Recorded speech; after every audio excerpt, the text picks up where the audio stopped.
Di dalam sebuah ruang kelas yang dipenuhi suara riuh siswa-siswa lain, seorang pemuda duduk diam, sepenuhnya mengabaikan percakapan tak berarti di sekelilingnya.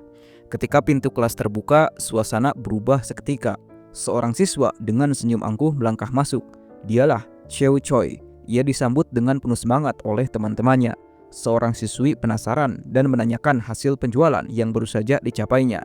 Tanpa merasa perlu memberi penjelasan panjang, pemuda angkuh itu langsung mengungkapkan bahwa ia telah meraih angka fantastis 48 juta won hanya dalam sebulan. Kerumunan terperangah sementara teman-temannya berharap ia bersedia merayakannya dengan pesta. Dengan gaya santai, ia memberitahu bahwa tujuan pesta kali ini adalah pesta alkohol. Kegembiraan mereka tak berlangsung lama karena ekspresinya berubah serius. Begitu matanya menangkap sosok Park yang duduk tenang di sudut.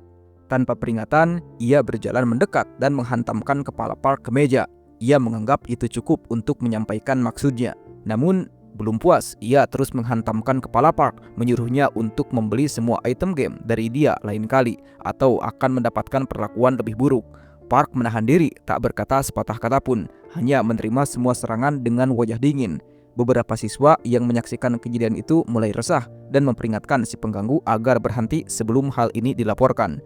Namun dengan sinis, pemuda angkuh itu mengingatkan bahwa para guru adalah sampah yang mudah dibungkam dengan suap. Ia benar-benar tak peduli akan konsekuensi dan terus menganiaya Park tanpa belas kasihan. Tatapan dingin Park tak cukup untuk membuatnya berhenti. Ia terus memprovokasi dengan kata-kata dan tindakan yang menyakitkan. Di tengah amarah yang ditekan, Park hanya bisa terdiam. Wajahnya mulai menunjukkan frustasi yang mendalam. Ia tak bisa melupakan kejadian 2 tahun lalu. Saat sebuah geng sekolah menengah yang dikenal sebagai Nexus tiba-tiba menjadi sorotan nasional. Kala itu, Park sendirian berani menantang pemimpin geng tersebut, Kim Chan-soo. Ia sempat berpikir semuanya telah berakhir, namun nasib berkata lain. Para antek geng itu mengajukan gugatan hukum terhadapnya. Bukti palsu yang terus konsisten akhirnya membuatnya kalah di pengadilan. Ayahnya harus mengorbankan gin kesayangannya demi membayar biaya penyelesaian. Perasaan bersalah yang menyakitkan membuat Park berjanji untuk tidak lagi menggunakan kekerasan. Meski ayahnya telah memaafkannya dan memintanya untuk tidak larut dalam kesedihan, luka dalam dirinya belum sembuh. Saat itulah ia sadar bahwa tanpa uang, dirinya bukan siapa-siapa. Dalam perjalanan pulang, 3 pria asing mengenalinya sebagai Han Jun Park, sosok yang pernah menantang geng terkenal. Salah satu dari mereka, pria kekar berkepala pelontos, menunjukkan cincin di jarinya dan menyeret Park ke sebuah gang sempit. Tanpa alasan yang jelas, pria itu mulai menghajarnya. Ia menyebut Park lemah, tapi Park tetap diam dan menahan diri. Pria kekar itu merasa heran bagaimana seseorang seperti Park dulu bisa melawan Nexus. Ia terus menendang Park dan bahkan menyebut-nyebut ayahnya. Saat kakinya hendak mendarat lagi, Park menangkapnya dan menatap lurus dengan tatapan dingin yang mengerikan. Pria itu seketika membeku, namun Park segera meminta maaf dan melepaskannya. Kebingungan muncul di wajah para pengganggu. Salah satu dari mereka bahkan merasa aneh karena tubuhnya tiba-tiba lumpuh. Dan ia menyadari bahwa tatapan Park lah yang membuatnya begitu. Namun si pelontos tak mengerti sinyal itu. Ia meraih sepotong kayu dan menghantamkan benda itu ke wajah Park hingga pecah. Ia terus menghajarnya sampai merasa puas, lalu berjalan pergi bersama rekan-rekannya dengan ekspresi bosan. Tepat setelah itu, seorang pria tiba-tiba muncul dari bayang-bayang dan menyaksikan segalanya. Ia bertanya-tanya apa yang sebenarnya Park coba lakukan. Apakah ia hanya terlalu kuat untuk melawan karena tak punya uang untuk menghadapi tuntutan hukum? Mengetahui kondisi Park yang benar-benar bangkrut, pria itu membuka tasnya dan melemparkan segepok uang tunai ke tanah. Ia menyebut uang itu cukup untuk menyewa pengacara. Namun menurutnya akan jauh lebih menyenangkan jika Park sendiri yang menghajar para pengganggu dan mengurus penyelesaian belakangan. Ia bertanya apakah 3 menit cukup untuk menyelesaikan para bajingan itu. Park menatapnya, bertanya-tanya siapa pria ini sebenarnya. Pria itu mengaku bahwa mereka memiliki musuh yang sama, yaitu Kim Chan-soo. Sebelum menjelaskan lebih jauh, ia menyuruh Park untuk menyingkirkan penonton terlebih dahulu. Si pelontos melihat uang di tanah dan kembali mendekati Park bersama rekan-rekannya. Namun kali ini tanpa peringatan, Park melepaskan semua amarah yang ia tahan. Satu pukulan saja membuat pria kekar itu roboh tak berdaya, membuat rekan-rekannya terdiam ketakutan. Dengan tatapan dingin, Park menoleh ke arah pria misterius dan berkata bahwa ia hanya butuh 4 detik. Ia kemudian bergerak cepat menghampiri para antek dan dalam hitungan detik mereka semua tumbang. Setelah menyelesaikan segalanya, Park dan pria itu duduk di lantai atas sebuah gedung tinggi. Pria itu terkejut karena Park tak mengenalinya sama sekali. ia mengeluarkan ponsel dan menunjukkan identitas aslinya. Oh Junwoo, Taipan muda yang dikenal sebagai miliarder termuda yang membangun semuanya dari nol. Meski sempat membanggakan diri, ia buru-buru meminta maaf dan mengendalikan sikapnya. Ia menjelaskan kehidupan Kim Chan-soo saat ini yang dikenal sebagai siswa teladan, panutan bagi teman-temannya, dan ikon di dunia game Korea. Namun, Junwoo menyebut semuanya sebagai kebohongan yang menjijikan. Di balik citra sempurna itu, Chan-soo masih menguasai lorong-lorong belakang kota sebagai pekerja sampingan. Sementara itu, korban yang dulu menantangnya kini hidup dalam kesengsaraan layaknya gelandangan.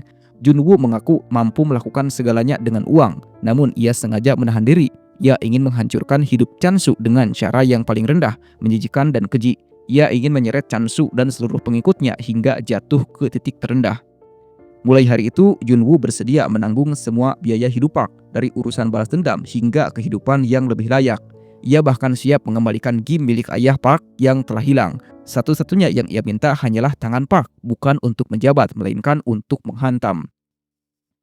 Saat Park bertanya mengapa Junwoo begitu bernafsu memburu Chan-soo, ekspresi Junwoo berubah drastis. Meski tak menjelaskan secara gamblang, ia memberi jaminan bahwa semuanya akan terungkap dengan sendirinya. Keesokan harinya, Park melangkah menuju kelas dengan rasa percaya diri yang belum pernah ia rasakan sebelumnya. Beban soal uang tak lagi membayanginya.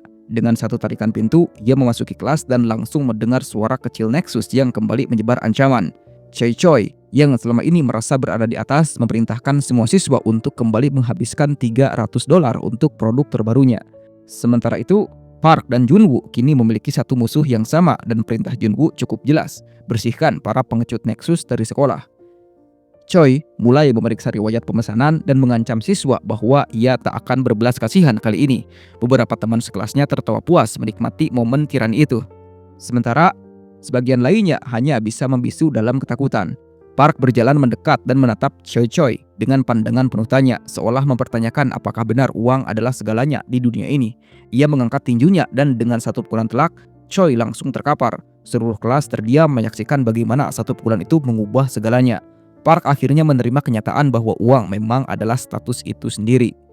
Di benak Choi, kenangan masa lalu muncul kembali. Dulu ia merasa tak terkalahkan. Ia bisa mengalahkan siapa saja. Hingga suatu hari ia menyaksikan Park bertarung. Saat itu, ia sadar bahwa melawan Park berarti tidak punya harapan. Gerakan Park liar dan beringas seolah bukan manusia.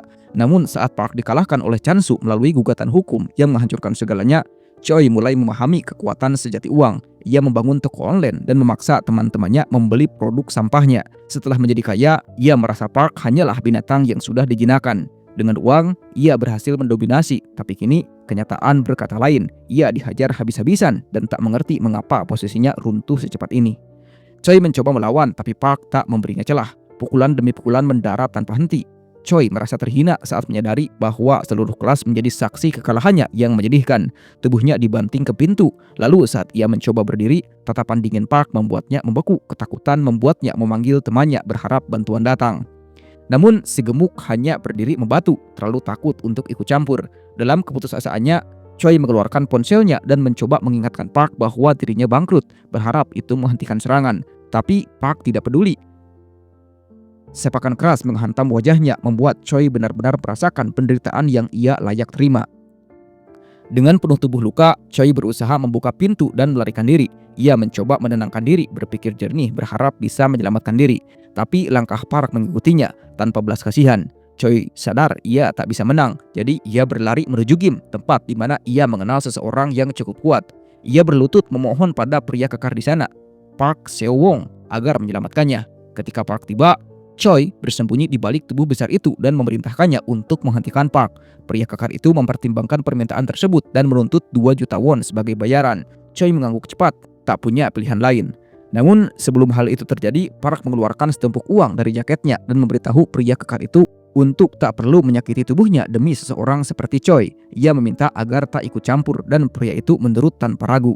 Choi menjerit frustasi, tapi tak punya kekuatan apa-apa ketika Park mencengkram tubuhnya dan melemparkannya ke luar jendela. Tubuhnya jatuh tepat di depan seorang guru tua yang langsung terkejut melihat siapa pelakunya. Setelah jam sekolah berakhir, Park dan Choi dipanggil ke kantor guru. Guru itu tak ingin membiarkan kejadian ini berlalu begitu saja. Ia mengingatkan Park tentang insiden 2 tahun lalu dan menegaskan bahwa kali ini ia tak akan membiarkan pengusiran kedua dihindari. Choi duduk dengan percaya diri ketika sang guru mulai menyinggung kondisi ayah Park yang miskin. Namun kemarahan Park memuncak.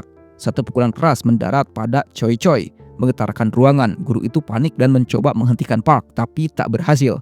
Park terus meluapkan amarahnya dan Choi akhirnya benar-benar belajar apa artinya rasa sakit dan penghinaan. Di tengah kekecewaan itu, seorang pria asing memasuki ruangan dan meminta Park untuk berhenti. Guru itu bertanya siapa dia, dan pria tersebut memperkenalkan dirinya sebagai Kim Bom Kwon, pengacara asosiasi dari KR. Guru itu langsung mengenalinya dan bingung mengapa seseorang pengacara dari perusahaan hukum terkuat Korea berada di sekolah ini. Singkat cerita, Park pun bertanya-tanya kepada Junwoo bagaimana semua ini bisa terjadi.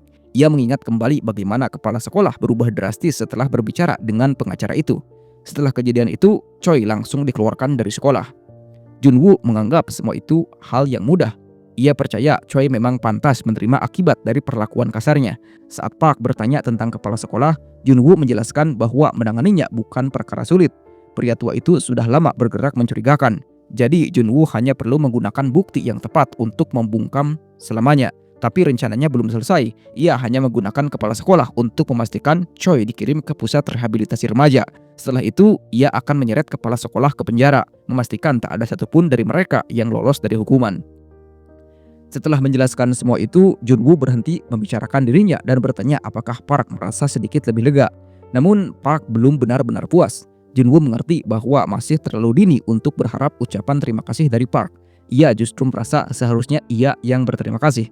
Dengan tulus, ia mengungkapkan rasa syukurnya. Tapi di sisi lain, Choi yang masih belum bisa menerima kekalahannya mulai diliputi dendam. Ia bertekad untuk membalas Park dan mengakhiri hidupnya.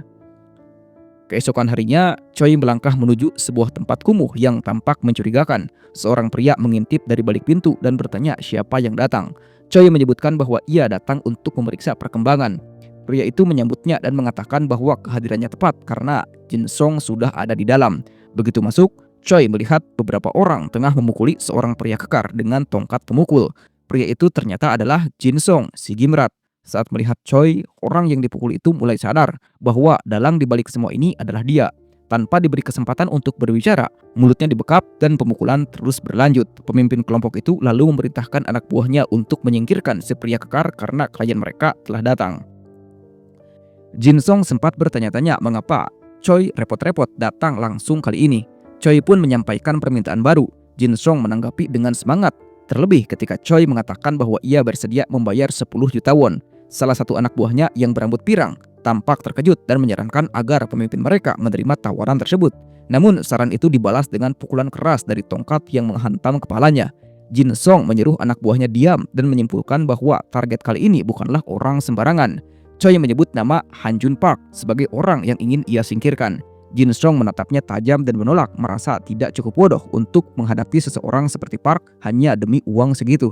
Tapi Choi lalu menawarkan 10 juta lainnya setelah tugas selesai dengan iming-iming 20 juta won. Jin Song akhirnya menyetujui. Sementara itu, Junwoo tiba di sebuah rumah yang dikelilingi gedung-gedung tinggi dan garis polisi. Ia mengumumkan kehadirannya dan membawa ayam goreng sebagai oleh-oleh. Kenangan tiba-tiba muncul dalam benak Junwoo tentang ayam goreng buatan ayahnya yang terakhir kali ia nikmati 2 tahun lalu. Kenangan itu membangkitkan kerinduan sekaligus amarah. Malam harinya, ayah Park menerima telepon dari sebuah gym besar. Ia menerima tawaran pekerjaan di sana. Dan begitu tahu gajinya luar biasa, ia langsung melompat kegirangan dengan semangat. Ia memberitahu Park bahwa mereka akan segera menikmati kehidupan yang lebih baik, bahkan mungkin akan kaya. Kemudian Park bersiap menuju gym. Ayahnya menyuruhnya pulang tepat waktu karena mereka akan makan malam mewah malam ini. Saat melihat senyum tulus di wajah sang ayah, Park merasa bahagia. Namun baru saja ia keluar rumah, teleponnya berbunyi. Ia diberi kabar bahwa Choi sedang merencanakan sesuatu. Junwoo menjelaskan bahwa ia menyewa sekelompok siswa pelarian, namun meyakinkan bahwa mereka bukan ancaman besar. Junwoo bahkan menawarkan bantuan jika terjadi masalah. Tetapi Park menolak dengan tenang, mengatakan bahwa para gangster amatir itu sudah berada di hadapannya. Ia melihat sebuah pan melaju kencang ke arahnya dengan niat menghabisi nyawanya. Refleks Park membuatnya berlari menyelamatkan diri, namun tetap saja ia terjatuh dan mengalami luka di kepala. Para penyerang mentertawakannya mengira ia pecundang yang menikmati rasa sakit. Jin Song yang memperhatikan dari kejauhan menganggap aksi Park cukup cerdik, terutama saat melihatnya bangkit kembali. Kemarahan membuncah dalam diri Park dan tekadnya untuk menghabisi mereka pun membara. Para preman mulai mengambil senjata mereka, bersiap menghadapi serangan. Walau sudah lama tak bertarung, Park masih memiliki kekuatan dan kelincahan yang mencengangkan. Jin Song menyadari bahwa Park tetap menjadi ancaman meski terluka. Suara keributan mulai terdengar oleh warga di apartemen sekitar. Sang pemimpin menyeringai dan memerintahkan anak buahnya kembali masuk ke dalam pen. Ia berharap bisa bertemu lagi dengan Park dan memutuskan untuk mundur sejenak.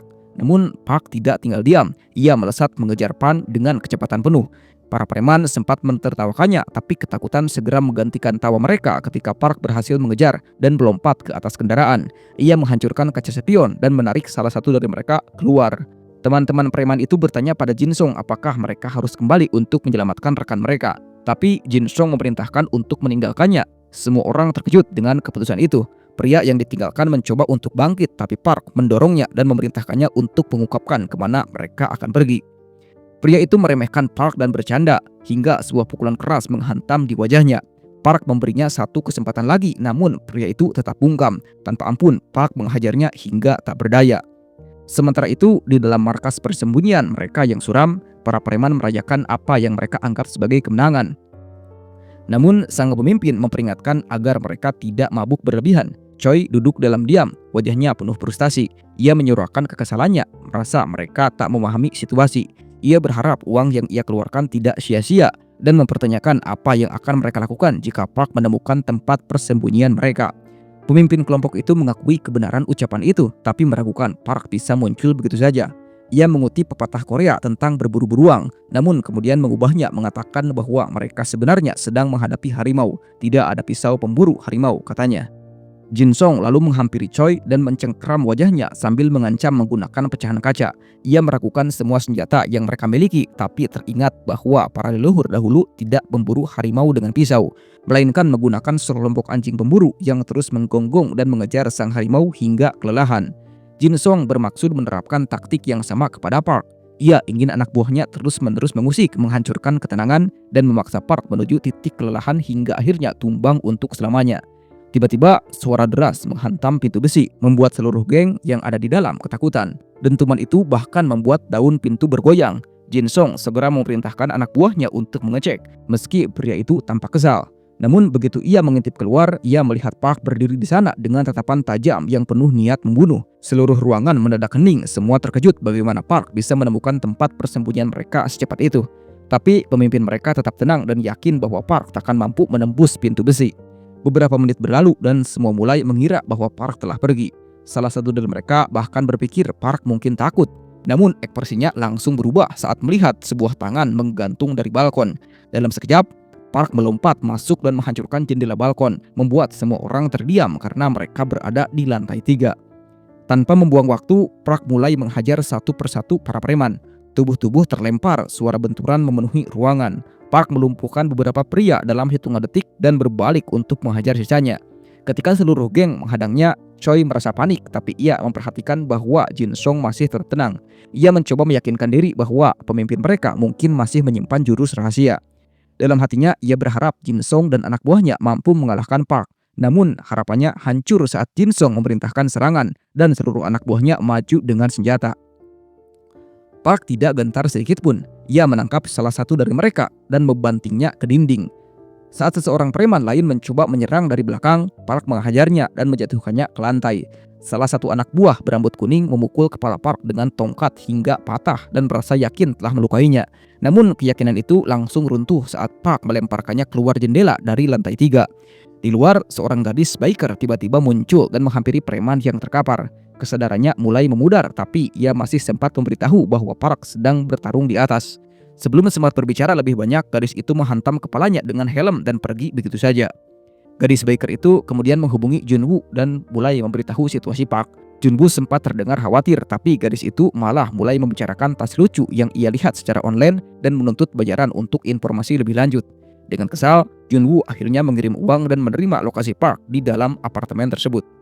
Di dalam ruangan, Jin Song akhirnya berdiri sendiri, satu-satunya yang tersisa. Choi terkapar di sisi lain ruangan, wajahnya penuh babak belur. Jin Song mengaku bahwa mereka sama sekali tak mampu melawan Park. Ia berasumsi bahwa dirinya masih hidup karena Park menginginkan sesuatu darinya. Tapi Park hanya ingin menyisakan yang terburuk untuk yang terakhir. Ia langsung mencekik Jin Song yang mencoba melawan dengan tongkat. namun segera dihantam hingga tersungkur. Park lalu menghajarnya tanpa ampun. Saat pukulan demi pukulan menghujani wajah Jin Song, seorang anak laki-laki dengan air mata di wajahnya menghentikan Park. Ia memohon agar Park berhenti, merasa semuanya tak adil. Ia sudah cukup menderita sebagai yatim piatu dan tak sanggup lagi menanggung beban hidup. Park terdiam mendengarkan keluh kesahnya, tapi anak itu semakin kehilangan kendali, mempertanyakan apa dosanya hingga harus menanggung semuanya. Junwoo akhirnya muncul dan melihat kehancuran yang ditinggalkan Park. Bocah itu ketakutan mengira Junwoo adalah dalang di balik semua ini. Junwoo kemudian memperkenalkan diri dan menyatakan kesediaannya untuk membayar kerusakan. Bocah itu menuntut 10 juta won, namun Junwoo memberinya 50 juta, membuatnya bungkam seketika. Jin Song yang terbaring lemah menyebut Park sebagai monster sungguhan, merasa bahwa tak mungkin ada manusia sekuat itu. Ia menyadari bahwa ia telah kalah sejak awal dan dengan cerdik mencoba menyelamatkan diri dengan melompat dari gedung. Hampir saja ia berhasil, namun Park menangkap kerahnya dan mencoba menariknya kembali karena urusannya belum selesai. Jin Song yang tahu dirinya akan mati jika tetap di situ mengeluarkan pisau untuk menakuti Park. Park pun melepaskannya dan tubuh Jin Song jatuh ke tanah dari lantai 3. Meski penuh luka, ia masih mampu bangkit dan melarikan diri. Salah satu anak buah yang terluka mulai tertawa dan menyebut Park bodoh karena kini ia telah terjebak dalam masalah besar. Ia mengingatkan bahwa ayah Jin Song adalah ketua perusahaan pengiriman raksasa, PJ Haiwon. Menurutnya ayah mereka pasti akan membuat Park dan Junwoo menghilang tanpa jejak. Junwoo tersenyum licik begitu mengetahui hal ini. Sementara itu, Jin Song akhirnya tiba di rumahnya. Ia menemui ayahnya, Hwang Heryong, ketua dari PJ Haiwon, yang langsung menunjukkan kekhawatiran melihat luka di tubuh putranya. Jin Song memohon agar ayahnya melenyapkan 2 orang yang menyerangnya. Heryong menatapnya tajam dan mengingatkan bahwa jika ingin permintaannya dipenuhi, ia harus bersikap meyakinkan. Dengan ekspresi menyeramkan, Heryong memerintahkannya untuk memohon seperti hidupnya bergantung padanya. Jin Song menurut dan menyatakan keinginannya untuk melihat 2 musuhnya mati. Heryong akhirnya tersenyum puas dan menghubungi anak buahnya, memerintahkan agar 2 tong disiapkan karena ia berniat memburu 2 bocah nekat. Mereka pun menuju ke sebuah lokasi konstruksi. Junwoo menganggapnya konyol dan bodoh karena mengerahkan pasukan sekelas gorila hanya untuk urusan anak sekolah. Heryong menyebut Junwoo sombong dan mempertanyakan mengapa ia begitu ingin mati. Junwoo melangkah maju dengan percaya diri dan menyatakan bahwa tidak ada yang ingin mati. Ia datang dengan sebuah rencana dan meminta Heryong menebaknya. Pria itu bingung, tapi raut wajahnya langsung berubah saat mengenali siapa Junwoo sebenarnya. Ketakutan mulai muncul dan mendadak ia menerima telepon penting. Dalam hitungan detik, wajah Heryong memucat ketika ia mengetahui bahwa kesepakatan pengiriman dengan afiliasi OJ telah dibatalkan atas perintah pribadi Junwoo. Junwoo tertawa puas menyadari bahwa rencananya akan berjalan sempurna. Heryong langsung berlutut memohon dengan putus asa. Anak buahnya kebingungan, namun Heryong memerintahkan mereka diam karena kini ia harus tunduk sepenuhnya. Junwoo memerintahkannya untuk menyingkirkan semua orang-orangnya terlebih dahulu. Tanpa membuang waktu, seluruh pasukan Heryong pun pergi. Heryong kembali memohon karena perjanjian itu berarti segalanya bagi perusahaannya.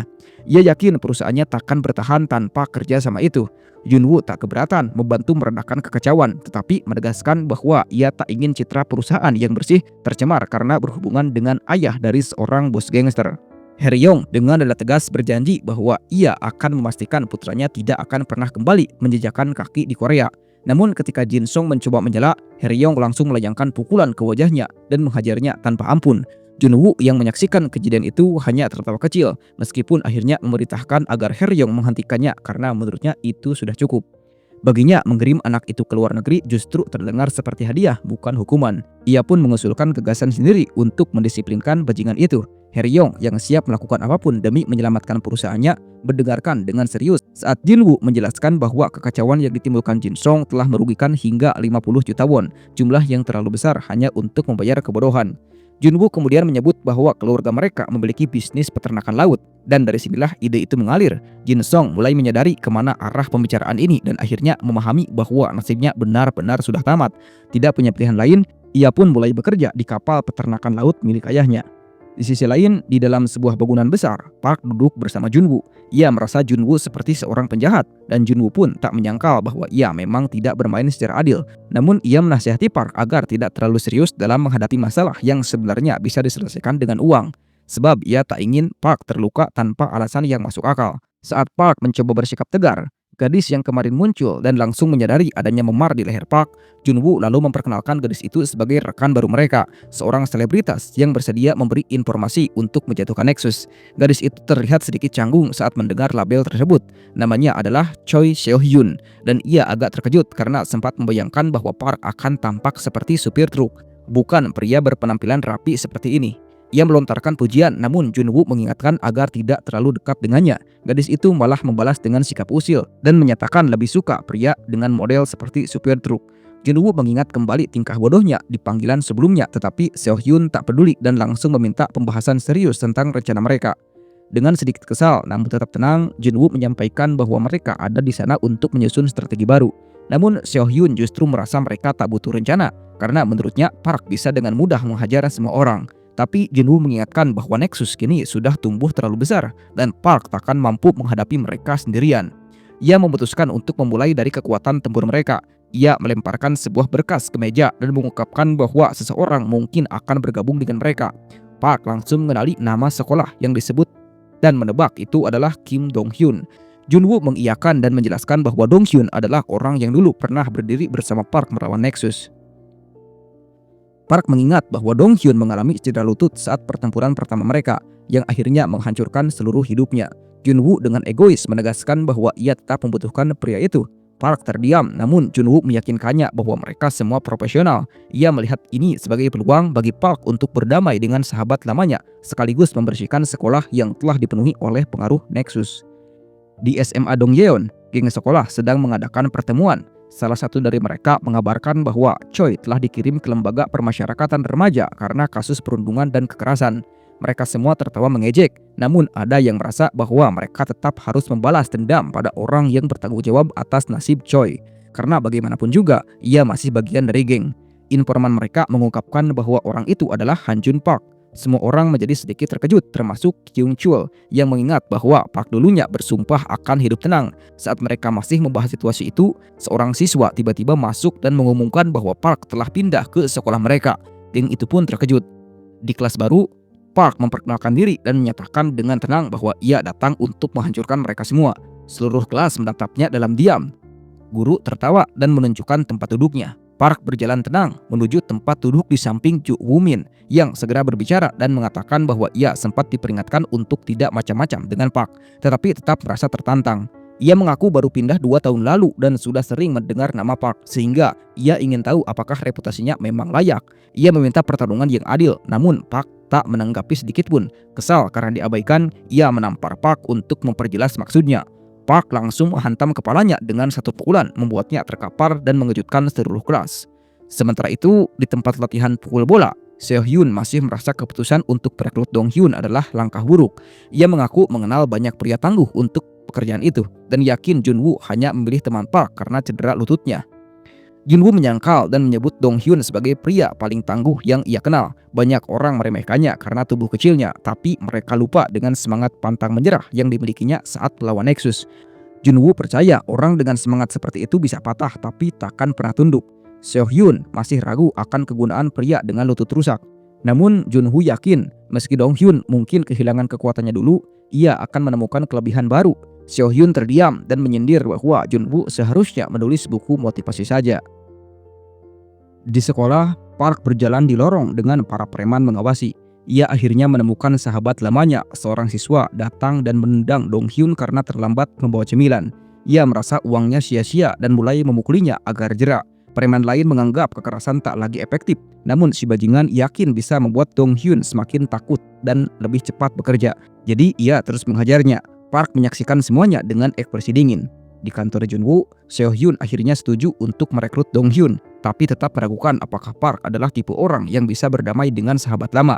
Ia merasa akan lebih cepat jika menggunakan uang. Namun Junwoo menjelaskan bahwa Dong-hyun bukan tipe yang peduli uang. Ia mengingatkan bahwa Dong-hyun dulu ikut melawan Nexus karena Park Han-jun melakukannya. Junwoo menganggap itu bodoh, tapi dari apa yang ia pelajari, musuh teman adalah musuhnya juga. Dan ketika Dong-hyun melihat temannya dipukuli, itulah saat ia menunjukkan jati dirinya yang sebenarnya. Di sekolah, Dong-hyun akhirnya mendapat jeda dan duduk untuk beristirahat. Park mendekat dan menyapanya. Dong-hyun sudah tahu alasan Park pindah ke sana. Ia ragu hal itu akan berhasil karena geng yang mereka lawan sudah terlalu kuat. bukan hanya dari jumlah orang, tapi juga kekuatan finansial. Menurutnya, semuanya sudah berakhir. Park menegaskan bahwa kali ini ia datang untuk menang. Dong Hyun menganggap itu delusi karena semangat Park sebelumnya juga tak menyelamatkannya dari kehancuran. Park terdiam lalu menantangnya untuk menyaksikan sendiri. Dari jendela sekolah, pemimpin geng mengawasi mereka dan menganggap Park lemah karena mendekati Dong Hyun. Ia segera memerintahkan anak buahnya bersiap untuk menghancurkan Park.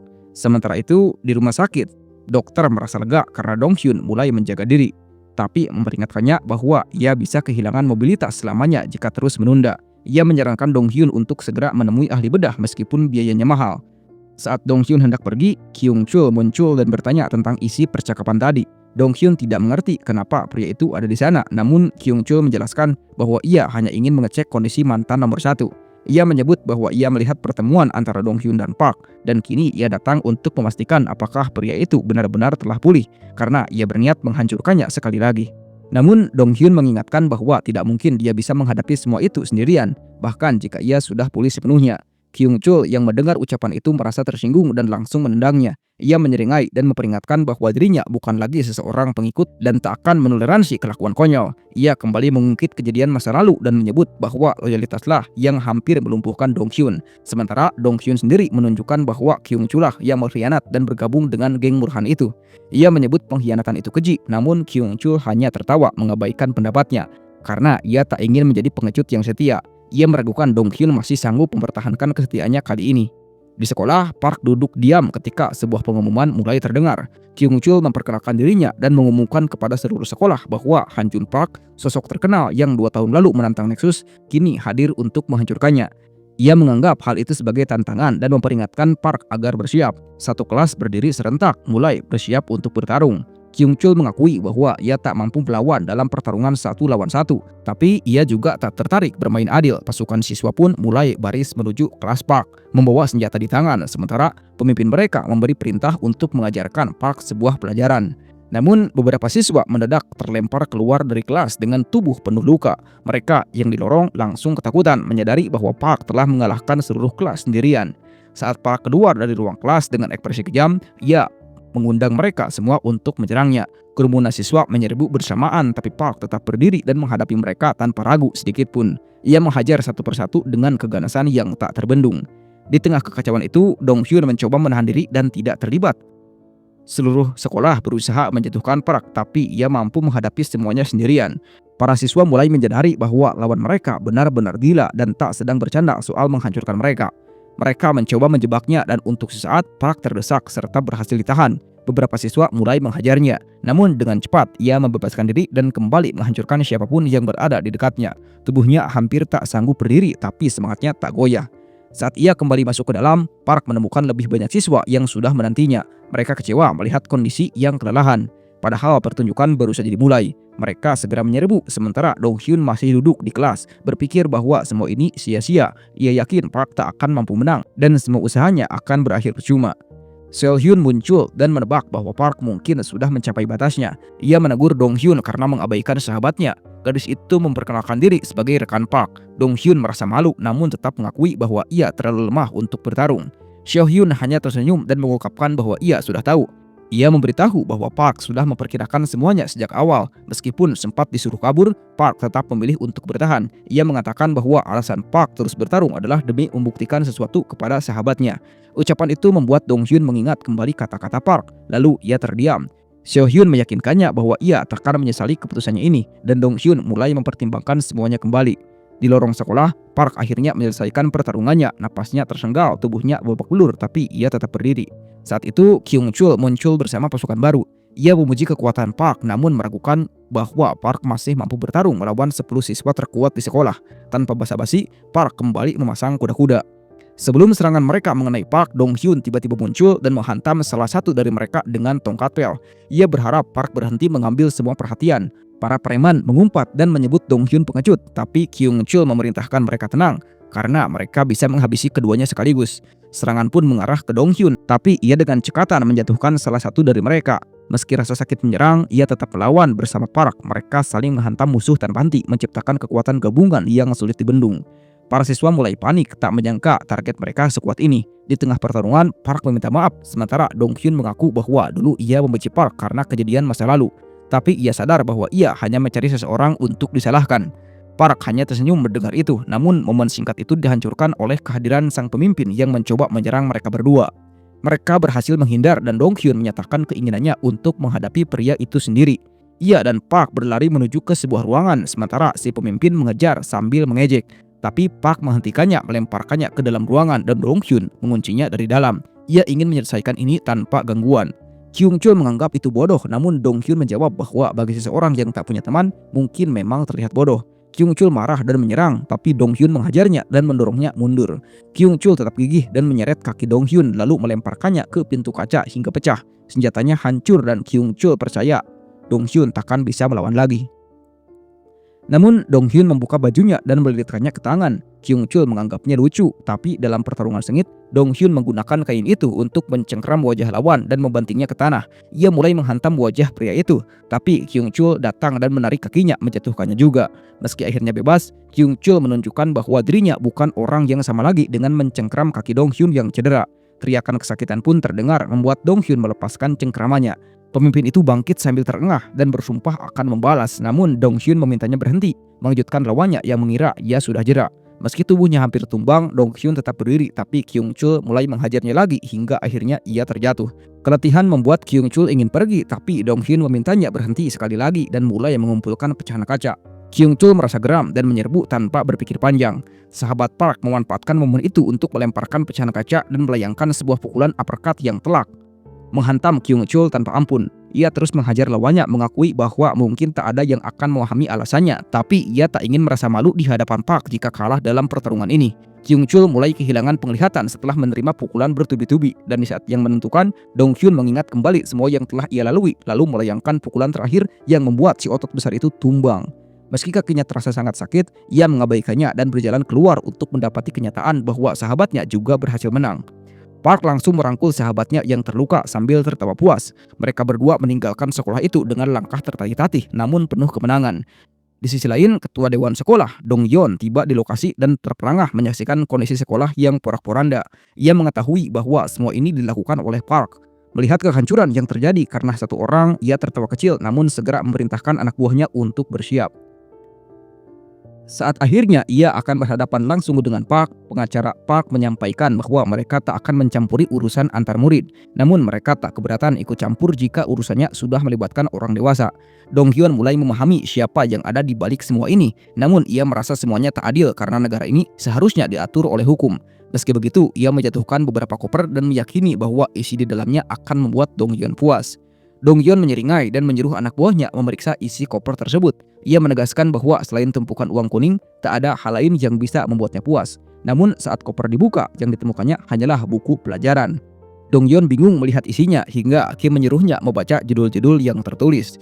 Di sana terdapat informasi tentang geng mereka yang merekrut lulusan SMA Dong Yeon, disertai bukti penggelapan subsidi, penipuan pajak, dan berbagai kejahatan lainnya. Pengacara itu memberi peringatan untuk segera mundur karena ia siap menggali lebih dalam. Amarah menyelimuti Dong Yeon. Ia mengancam balik dan mengingatkan situasi yang sedang dihadapinya. Bertanya-tanya mengapa pengacara itu tetap tenang. Pria berkacamata itu menyampaikan bahwa masalah tidak akan selesai hanya dengan kematian seseorang. Jika organisasinya dan firma hukum KR saling menghancurkan, ia meragukan kemenangan akan berpihak pada Dong Yeon. Bahkan ancaman pembunuhan pun dianggap cukup sebagai alasan untuk memulai pertarungan berdarah. Dong Yeon akhirnya menahan diri dan memerintahkan anak buahnya untuk menurunkan senjata. Ia langsung menanyakan apa yang diinginkan Kim. Dengan tenang, pria itu meminta kendali penuh atas sekolah, membuat Dong Yeon terkejut. Sementara itu, di rumah sakit, Seo Hyun merasa sulit percaya bahwa Park bisa bertahan melawan seluruh sekolah dan tetap keluar dalam keadaan selamat. Park hampir menjawabnya, namun dokter masuk dan mengabarkan bahwa ia sendiri tak tahu bagaimana Park bisa bertahan sejauh ini. Namun ada satu kabar baik, operasi Dong Hyun telah berhasil total. Mendengar hal itu, senyum pun merekah di wajah Park. Di sebuah bar mewah, Junwoo duduk dengan tenang di dekat pria dan seorang wanita yang sedang mewawancarinya. Ia membaca berita tentang kejadian di sekolah dan tersenyum puas. Setelah wawancara selesai dan sang wanita pergi, Kim Chan-soo mengenali Junwoo dan segera paham mengapa jadwal timnya dibatalkan. Ia menduga Junwoo adalah dalang di balik wawancara majalah itu. Chan-soo merasa tersanjung karena orang seperti Junwoo sengaja mencarinya. Namun Junwoo menatap tajam dan meminta untuk tidak berbasa-basi. Ia duduk mengingatkan Chan-soo tentang masa lalu mereka. Chan-soo tersenyum menyatakan bahwa ia masih mengingat semuanya. Namun banyak hal telah berubah. Ia memuji pencapaian Junwoo dan mengaku dirinya kini hanyalah seorang gamer. Tapi Junwoo tak tertipu oleh keramahan itu dan menegaskan bahwa ia takkan melupakan semuanya begitu saja. Dengan senyum licik, Junwoo mengungkapkan bahwa ia telah menghancurkan Dongjeon. Chansu tetap tenang dan memilih meninggalkan tempat itu. Ia sempat mengulurkan tangan, namun Junwoo mengabaikannya tanpa menunjukkan minat sedikit pun. Ia berharap Chansu bisa tetap tersenyum seperti itu saat mereka bertemu kembali. Setelah keluar dari restoran, ekspresi Chansu berubah menjadi kesal dan marah. Junwoo merasa sedikit lega karena sebelumnya ia sempat khawatir dirinya masih terlalu peduli pada dendam itu. Tapi kini ia sadar bahwa semua kekhawatiran itu tak beralasan. Wajah Chansu saja sudah cukup membuat amarahnya menjala kembali. Di dalam mobil, sopir Chansu bertanya apakah ia akan mengambil tindakan. Pria itu menyebut bahwa pertarungan di sekolah adalah semacam undangan dan ia pasti akan membalas. Ia bahkan yakin bahwa pertempuran ini akan menjadi yang terbesar dalam sejarah Korea. Di sebuah gedung megah, Choi Tae-soo masuk ke ruangan yang penuh dengan pria. Ia bertanya mengapa ia dipanggil untuk pertemuan mendesak ini, sementara yang lain juga menunjukkan rasa frustasinya. Seon-hyo mencoba menenangkan mereka dan menyarankan untuk tidak bersikap pasif. Para pemimpin akhirnya berkumpul dan mulai membahas nama yang membuat mereka resah. Park Han-jun. Lee Mon-gil mengira orang itu telah menghilang setelah hidupnya dihancurkan oleh geng. Yang lain pun mengingat hal serupa. Baik Dong-cheon yang baru mendengar nama itu merasa asing dan tak tahu apa yang sedang dibicarakan. Lee Mon-gil tertawa namun menganggap wajar jika orang baru seperti Dong-cheon tak tahu apa-apa. Ia mulai menjelaskan bahwa Park adalah duri dalam daging bagi seluruh geng. Ia dulunya memimpin satu distrik kecil yang dikuasai Nexus, tapi Park tak pernah menyerah yang membuat geng itu merasa terhina. Yang lebih parah, keberanian Park menyebar, membuat semakin banyak orang terinspirasi. Nexus pun menghadapi lebih banyak musuh. Mereka telah mengerahkan segala yang dimiliki untuk menghancurkan siapapun yang menentang. Tapi tak semuanya berjalan sesuai rencana. Karena itulah mereka semuanya berkumpul. Hal tak terduga telah terjadi. Mereka pernah melawan Park dengan seluruh kekuatan, namun tetap kalah di setiap pertempuran. Nexus pun nyaris runtuh hanya karena satu orang. Dong-cheon merasa sulit mempercayai cerita itu, tapi Lee Mon-gil yakin semuanya akan masuk akal setelah Dong-cheon melihat orang itu dengan matanya sendiri. Ia menyebut Park sebagai binatang sungguhan, sementara Dong-cheon tertawa terbahak-bahak dan menyebut semua orang sebagai pengecut karena mereka kalah hanya oleh satu orang. Para pemimpin menjadi geram dan Lee Mon-gil memperingatkannya agar diam sebelum diingatkan kembali pada posisinya. Kim Ji-hyuk mencoba meredakan suasana dan menyatakan bahwa ucapan Dong-cheon memang ada benarnya. Choi Tae-soo ikut menyetujui walau merasa semua itu sudah terlalu usang. Ia menganggap reaksi mereka berlebihan, tapi Jo Chong-gyu segera memerintahkan semua untuk tetap waspada. Ia tahu bagi mereka hal ini mungkin tak berarti, namun bagi seseorang seperti Park, kelengahan sekecil apapun bisa menjadi celah besar. Chansu akhirnya tiba dan menyapa semua orang, meminta maaf karena harus mengumpulkan mereka secara mendadak dan berjanji akan mentraktir makan malam. Chansu memberitahukan bahwa Park sudah memulai langkahnya dan pertempuran berdarah tak lagi bisa dihindari. Ia sudah memutuskan, hanya saja perlu pertemuan tatap muka sebelum segalanya benar-benar dimulai. Tae-suk tidak keberatan dengan keputusan itu, meskipun ia menganggap semua ini berlebihan hanya untuk urusan sekolah kecil yang tak berarti. Namun saat melihat ekspresi Chansu, ia langsung bungkam dan mempertanyakan apakah semua ini memang sepenting itu. Dalam keheningan yang tegang, In-soo tiba-tiba angkat bicara dan menyatakan bahwa keputusan itu memang benar. Ia bersedia menangani masalah ini sendiri. Chansu tersenyum dan bertanya apakah dia benar-benar yakin, karena kali ini uang tidak akan berguna lagi. Musuh mereka punya pendukung kuat di belakangnya, jadi persiapan harus benar-benar matang. In-soo menyentuh bekas luka di wajahnya dan dengan dingin menyatakan bahwa ia sudah bersiap sejak pertama kali luka itu muncul. Chansu tampak puas dan menyerahkan urusan ini pada In-soo, lalu bertanya apakah ada yang keberatan. Semua pemimpin sepakat dan Dong-cheon bahkan tampak bersemangat karena Park sempat membuat mereka porak-poranda sebelumnya. Chansu secara resmi memerintahkan para pemimpin cabang Incheon untuk menyelesaikan masalah ini dan mengakhiri pertemuan. In-soo tertawa kejam, akhirnya mendapat kesempatan untuk membalas dendam. Malam itu, sekelompok geng pengendara motor berkumpul di tempat misterius. In-soo memberitahu mereka bahwa inilah saatnya untuk menghancurkan Park. Seorang biker gemuk dengan wajah kasar maju dan bertanya apakah kini ia sudah diperbolehkan membunuh bocah menjebalkan itu. Sementara itu, Junwoo membawa Park ke sebuah rumah yang telah hangus terbakar. Ia merasa tak adil karena Park tidak tahu apa-apa tentang masa lalunya, tentang bagaimana ia memperoleh kekayaan atau mengapa ia sangat membenci Chansu. Ia mengajak Park untuk masuk dan menyatakan kesediaannya untuk menceritakan segalanya. Mereka duduk bersama dan Junwoo mulai mengisahkan apa yang terjadi 2 tahun lalu. Junwoo mengingat sahabat masa kecilnya, Heak, seorang teman yang sangat dekat, yang bahkan sudah ia anggap sebagai keluarga. Di rumah temannya itu, Heak menunjukkan sebuah perangkat lunak AI perdagangan saham yang dapat menganalisis informasi dan membuat strategi pemulihan. Junwoo langsung tertarik dengan idenya, terlebih setelah mengetahui bahwa sistem AI itu mampu memprediksi pasar hanya dengan membaca pola data. Namun segalanya berubah seketika setelah Park kalah dari Nexus. Geng itu mulai menguasai distrik mereka, dan anak buah Chansu mulai menindas Junwoo. Namun Junwoo bukan tipe yang menyerah dengan mudah pada para bajingan kecil. Jadi ia melawan dengan sekuat tenaga. Heak pun demikian. Keduanya menghadapi geng tersebut meski kemampuan bertarung mereka sangat buruk. Junwoo berharap geng itu akan bosan dan melepaskan mereka. Tapi kenyataan berkata lain, rumah sahabatnya dibakar sebagai bentuk balas dendam. Saat ia menghadapi mereka, para bajingan itu hanya menyebut Heak sebagai orang sial, lalu membungkamnya untuk selamanya dengan kekerasan brutal. Junwoo menjadi tak berdaya, api semangat di dalam dirinya mulai padam. Ia kehilangan harapan dan sempat berpikir untuk mengakhiri hidup. Ia berencana menghapus keberadaannya dari dunia, dimulai dengan menghapus semua yang berkaitan dengan sahabatnya, termasuk laptop milik Hyak.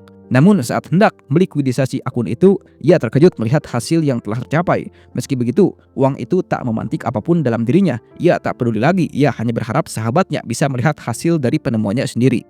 Amarah yang amat dalam menyergap hatinya, dan justru karena amarah itu, ia mendapat alasan untuk tetap hidup. Itu adalah uang milik sahabatnya, jadi ia akan menggunakannya untuk menghancurkan Chansu dan seluruh gengnya. Park merasa heran mengapa Junwoo menceritakan semua ini padanya. Tanpa ragu, Junwoo menjelaskan bahwa ia hanya ingin membuat Park merasa bertanggung jawab agar tidak menyerah dalam mengejar Nexus. Malam itu juga, Junwoo menelepon Seohyun dan mengaku telah membagikan kisah kelamnya kepada Park. Seohyun tertawa menduga Junwoo mungkin sedang mencoba mencari teman. Junwoo merasa malu dan menyuruhnya diam, namun Seohyun langsung bersikap serius dan mengingatkannya bahwa para bajingan dari cabang Incheon sedang datang mencarinya. Ia berharap Junwoo tetap waspada karena kali ini lawannya bukan sekedar otot, tapi otot tanpa otak. Junwoo mengangguk pelan, menyadari bahwa mobilnya sudah dikepung. Ia tahu hanya orang bodoh yang berani melakukan penyergapan di tengah jalan seperti ini. Para pengendara motor melemparkan cat ke arah mobil untuk menghalangi pandangan ke jalan. Sang sopir menjadi frustasi tapi berusaha tetap fokus dan menyuruh Junwoo berpegangan erat. Dalam kepanikan itu, Seohyun yang mendengar suara gaduh lewat telepon bertanya apa yang sedang terjadi. Namun Junwoo kehilangan kesadaran setelah kepalanya terbentur karena guncangan dari serangan itu. In-soo mengambil ponsel Junwoo dan menerima telepon dari Seohyun, dan dengan nada sombong menganggap wanita itu sebagai pacar Junwoo. Ia menyuruhnya menyampaikan kepada Park bahwa ia sedang menunggu dengan sabar di pusat distribusi JK Incheon Timur. Seohyun mencoba memperingatkannya, tetapi panggilan itu sudah diputus terlebih dahulu. Ia merasa kesal setelah dipermalukan seperti itu. Sementara itu, Park berjalan pulang sambil memikirkan kembali obrolannya dengan Junwoo. Ia merasa ceritanya agak dilebih-lebihkan karena pada dasarnya ia memang tidak pernah berniat untuk menyerah. Seohyun lalu muncul dengan sepeda motornya dan menyuruh Park segera naik. Ia memberitahu tentang situasi genting yang sedang terjadi. Di tempat lain, Junwoo akhirnya sadar dan mendapati dirinya dikelilingi oleh preman dari Incheon. Sosok berbadan besar yang merupakan tangan kanan In-soo menyadari bahwa Junwoo sudah bangun. Ia sempat ingin memukulnya lagi, tetapi In-soo menghentikannya. Mereka hanya ingin menggunakan Junwoo sebagai umpan untuk menarik Park. Junwoo mengenali mereka dan mulai tertawa keras. Ia menyebut mereka bodoh karena telah menculik ketua perusahaan besar tanpa pikir panjang. Ia mengejek rencana bodoh mereka dan bahkan merasa perlu memperkerjakan mereka hanya karena keluguannya. Namun Junwoo juga mengingatkan In-soo untuk sedikit sadar diri. Ia menyebut mereka sebagai preman terlemah dan masih ingat betul bagaimana 2 tahun lalu In-soo memohon dengan lutut berlutut di hadapan Park. In-soo tetap tenang dan maju untuk mengambil alih situasi. Ia menyebut bahwa mungkin Junwoo tahu sedikit tentang cabangnya, tetapi kemungkinan besar tidak tahu bahwa hanya satu orang yang berlutut waktu itu, bukan seluruh cabang, itu pun bukan dirinya.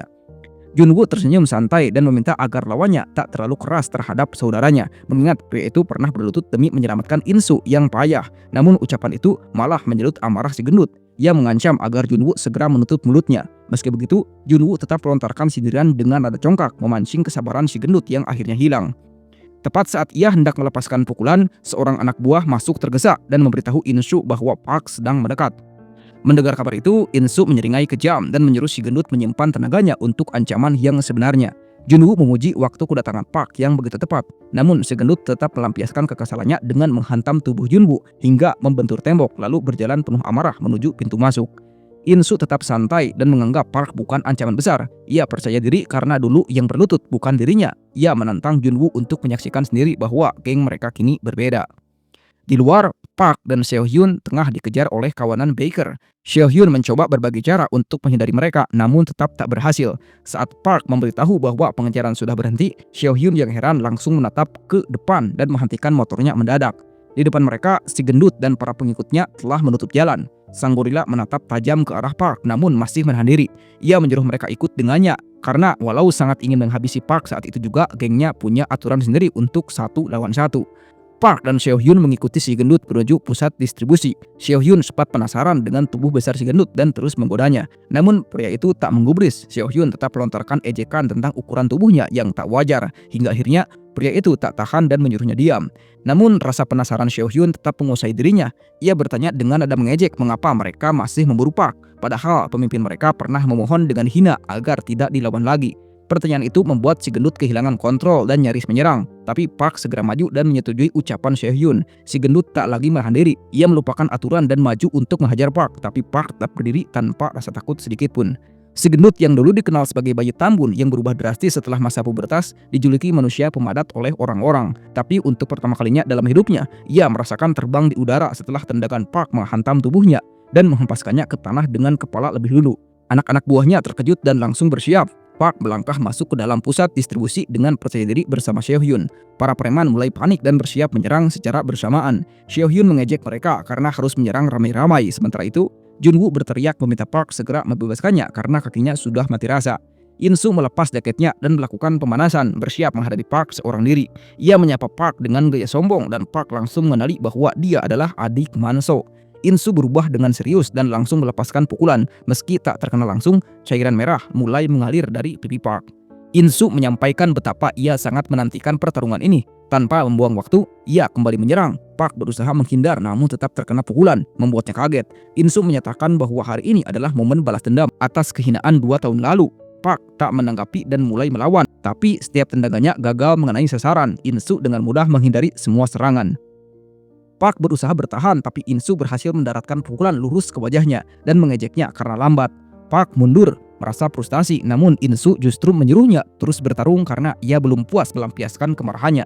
Dengan ekspresi dingin, ia menyuruh Park bangkit dan kembali bertarung. Setelah pemimpin lama mereka dipermalukan, In-soo tidak pernah berhenti berlatih. Ia merasa terhina karena tahu bahwa kakaknya, orang terkuat di Incheon, berlutut di hadapan Park tanpa perlawanan. Ia bahkan berhenti dari dunia tinju demi menjadi petarung sejati. Sejak itu, ia menempuh jalan berat, menghancurkan 27 sekolah dan berbagai geng demi memperkuat diri hanya untuk menghadapi Park. Namun sekarang, ia merasa kecewa karena Park bahkan tak bisa bertahan. Amarahnya terhadap kejadian 2 tahun lalu belum padam. Ia terus menghajar Park dan mulai membuatnya terpojok. Seo-hyun terkejut dan mulai ragu apakah Park bisa menang. Tapi Junwoo memintanya sabar. Ia sudah menyelidiki Park sebelum memperkerjakannya dan baru tahu bahwa Park tidak punya latar belakang bela diri, hanya pelatihan fisik biasa. Park mampu menghadapi Nexus murni dengan kekuatan dan kemampuan adaptasi. Junwoo percaya bahwa Park akan menang setelah mampu membaca pola serangan In-soo. Namun masalahnya, In-soo sendiri sudah tahu itu lebih dulu. Junwoo tahu bahwa tinju tangan kosong bisa menghasilkan kerusakan serius. Seseorang petinju sejati bisa merobek kulit hanya dengan 1 pukulan. Ia menduga In-soo akan memanfaatkan kekuatannya secara perlahan untuk menghancurkan Park, lalu mengakhirinya dengan 1 serangan kritis. Park mencoba mengumpulkan tenaga dan menyerang, namun In-soo langsung menghentikannya dan menyuruhnya bertarung layaknya pria sejati. In-soo kembali menyerang, tetapi kali ini Park berhasil menghindar dan menangkap kakinya. In-soo menyebut bodoh karena delusional. Park mencoba menjatuhkan tubuh In-soo dengan berat badannya, tapi pria itu sudah bisa membaca gerakannya. Dengan senyum dingin, In-soo menghantam Park dengan lutut dan menyatakan dirinya bukan petinju biasa, melainkan petarung jalanan. Ia melempar tubuh Park ke arah tumpukan kotak, membuat anak buahnya bersorak, mengira pertarungan telah berakhir. Namun In-soo kembali berdiri dan mengambil posisi. Ia menyebut itu baru ronde pertama dan yakin kerusakan yang ditimbulkan akan membuat Park sulit melihat dan menjaga keseimbangan. Ia mengklaim kemenangan sudah di tangannya dan maju untuk mengakhiri segalanya dengan pukulan mematikan. Tapi Park berhasil menghindar, membuat Junwoo tersenyum puas. Akhirnya Park mulai bisa membaca gerakannya. Ia membalas dengan pukulan keras ke arah In-soo, membuat lawannya tak percaya bahwa Park mampu menebak pola serangannya. In-soo mencoba melawan, tapi Park menghajar wajahnya lagi dan terus melancarkan serangan. Junwoo tahu bahwa kecepatan In-soo memang menakutkan, tapi ia juga tahu bahwa Park adalah binatang sejati dalam pertarungan. Menang melawan Park dengan mengandalkan kecepatan saja bukanlah pilihan. Sementara itu, Seo-hyun masih belum mengerti mengapa Park membiarkan dirinya terus dipukul tanpa berusaha menghindar sejak awal. Junwoo menjelaskan bahwa sejak awal Park tengah mempelajari gaya bertarung lawannya dengan tubuhnya sendiri. Tanpa disadari, ia berhasil mengenali setiap gerakan dan pola milik In-soo. Ketika In-soo nyaris tak mampu menghindari tendangan Park, perasaan frustasi mulai tumbuh dalam dirinya. Ia merasa seolah dirinya dibaca seperti buku terbuka oleh lawan yang ia benci, dan perlahan mulai menyadari bahwa Park bukan sekedar petarung kuat, melainkan seorang jenius sejati dalam pertempuran. Meskipun dipukul bertubi-tubi, Inso tidak menyerah. Ia terus bergerak cepat dan melepaskan pukulan demi pukulan dengan kecepatan tinggi, berusaha mengimbangi laju Park yang kini menguasai irama. Junwoo menyaksikan pertarungan itu dengan senyum puas, menyebut momen tersebut sebagai langkah akhir menuju kemenangan. Park yang tak lagi kesulitan membaca gerakan lawannya, melayangkan pukulan uppercut telak yang menggoyak wajah Insu. Saat itu, seberkas kenangan muncul dalam benak Insu tentang kakaknya yang rela menyingkirkan harga diri demi melindungi orang-orang yang ia cintai. Ia teringat keyakinan saudaranya bahwa kehancuran sejati adalah ketika seseorang gagal melindungi orang-orang terdekatnya. Walau tubuhnya babak belur, Insu tetap berdiri. Ia tak bisa melupakan bagaimana dulu ia sendiri yang mencemooh kakaknya karena berlutut di hadapan Park. Ia mengingat bagaimana dirinya penuh amarah maju seorang diri demi kehormatan geng mereka, hanya untuk dikalahkan tanpa perlawanan berarti. Kini di hadapan semua orang, Insu tetap bertahan meski hampir kehilangan kesadaran. Ia mulai memahami alasan sebenarnya mengapa kakaknya memilih untuk berlutut.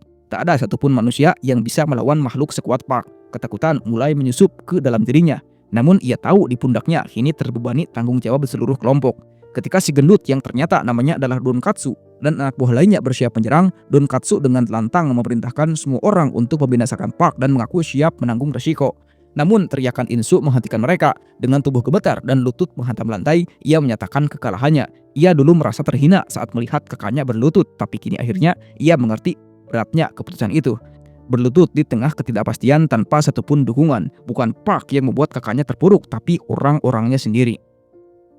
Donkatsu mulai putus asa dan meminta pemimpinnya untuk bangkit, sementara anak buah lain merasa malu dan menyuruh Insu untuk berdiri. Namun Insu telah menerima kekalahannya.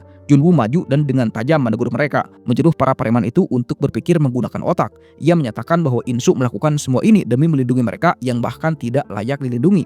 Ia mencemooh mereka yang ingin mengeroyok Park dan menegaskan bahwa kemenangan sejati hanyalah milik mereka yang mampu melindungi hal yang mereka cintai. Para preman itu tertunduk malu. Junwoo menatap Insu meludahi tinjunya sendiri dan memukul wajah pria itu sebagai balasan karena telah menculiknya. Namun ia mengaku merasa puas dan bahkan menyatakan bahwa ia cukup murah hati karena tidak menyeret mereka ke penjara. Junwoo menutup pembicaraan dengan membicarakan utang mereka kepada Nexus. Ia tahu geng ini punya utang besar yang diwariskan oleh pemimpin lama mereka demi mensejahterakan keluarga anak buahnya. Lalu dengan santai ia mengejutkan semua orang dengan mengatakan bahwa semua utang itu telah ia lunasi. Para preman itu bingung saat Junwoo berjalan meninggalkan tempat itu. Insu bertanya mengapa ia begitu baik. Junwoo menjawab bahwa meskipun alasannya egois, bantuan itu tidaklah gratis. Ia menyuruh mereka memeriksa pesan yang dikirimkan ke ponsel mereka.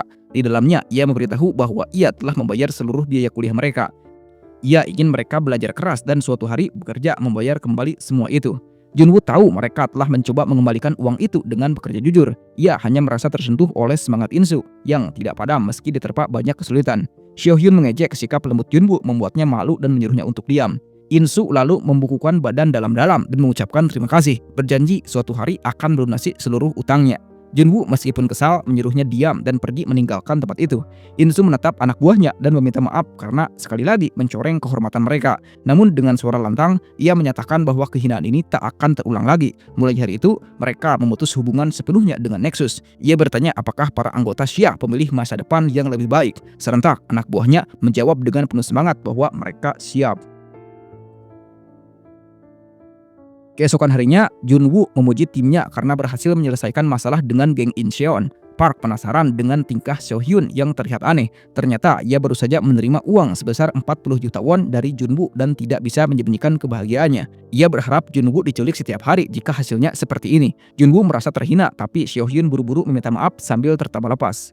Seo-hyun lalu memperhatikan tubuh Park yang tegap dan mulai membayangkan ia pasti akan terlihat keren dengan pakaian yang lebih baik. Dengan senyum licik, ia bertanya apakah Park punya waktu di akhir pekan untuk ikut berbelanja dengannya.